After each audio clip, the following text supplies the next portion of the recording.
I think you're the only ones that have made any sort of serious commentary, well, not exactly serious, on a serious subject of Princess Diana and all the influence it had in the media, probably over the course of writing the record, and will have from now on. Well, she really she was in our consciousnesses as it's kind of a focal point even before she died. Actually, we started writing her, or thinking about writing her, and the effect of this massive kind of tabloid consciousness that we have.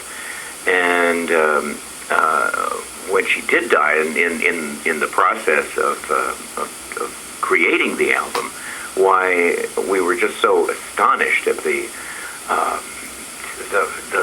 response impact, of the world. Yeah, the enormous response and impact, and what did it really come down to? But, Princess Di Barbie dolls, and that's something that deserves to be looked at. So, yeah, and it was, as I did the Danny Vanilla character, that he really falls in love with her, and this was an interesting experience for me to go through, because I had to, I am not a person who falls in love with celebrities, and or does that kind of tabloid ambulance chasing.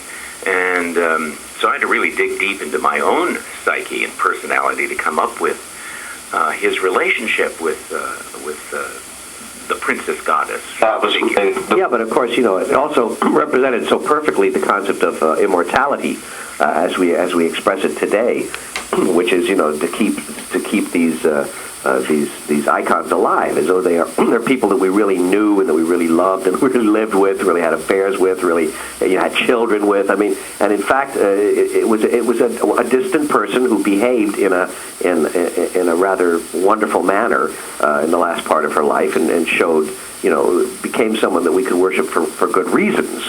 And it's just bizarre how the deeds of a person become so completely confused with the image of the person in somebody else's own psyche, so that it's as though, we lose a part of our own mind when we lose somebody like that. And that's the thing we're investigating and always looking at. What is one's concept of immortality, one's concept of death? What is life to you? What makes you happy? And how do we give away parts of ourselves to so many other people and so many other ideas?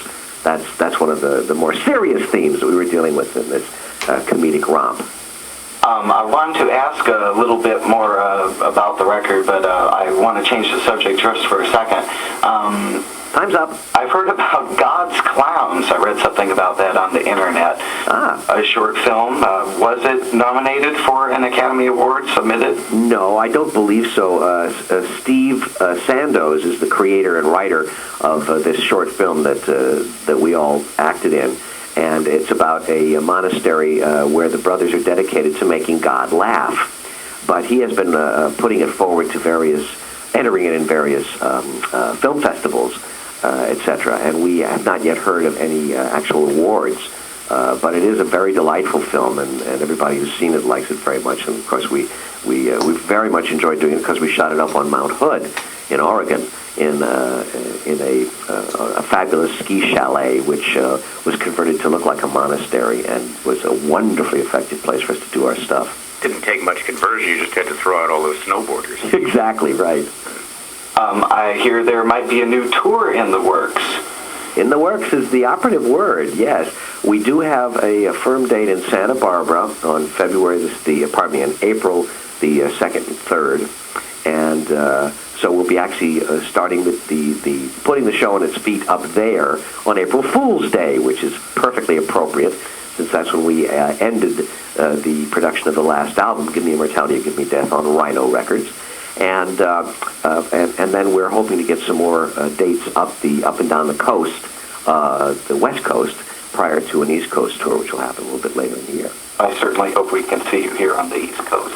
Thank you. And the theme of that presently is that the Firesign Theater reviews this silly old century. So it's going to be an interesting pastiche of some material people have never seen before, some familiar material that is reinvestigated, and then some brand new material that will be coming from our new record. That sounds great. New material from the Give Me Immortality and... and then from You Just Don't Get It, Do You? Excellent. I'm so glad that you guys were able to give me your time, and again, congratulations on the Grammy nomination. Thanks very much, Denny. I really appreciate it. And please, please, please give my best to Mr. Bergman and Mr. Austin. Who are that?